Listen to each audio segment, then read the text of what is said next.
Eine Ordensfrau aus Nigeria, bitte, von den Schwestern.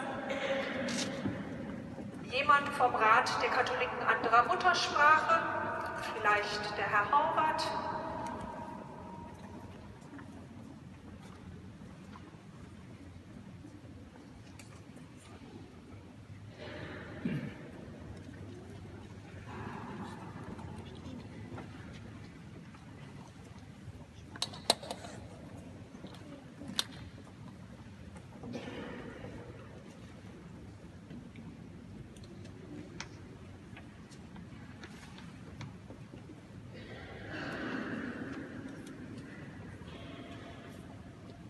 So wird deutlich, das Licht Gottes ist unter uns. Mit diesem Ritus werden in Indien und Sri Lanka große Feste begonnen und es ist eine Freude für uns, dass Sie, lieber Bischof Moses und Bischof Salvatore, heute Abend unter uns sind.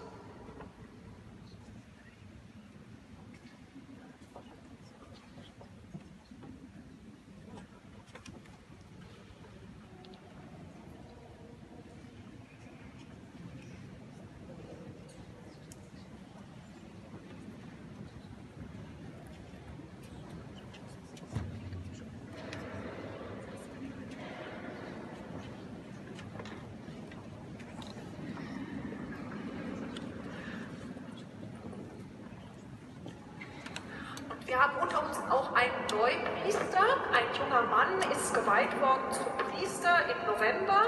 Das ist der Abba Medanie, der darf die letzte Kerze anzünden. Bitte komm vor. Ein junger Flüchtling, der zum Priester hier in unserem Bistum wirkt und geweiht worden ist im November.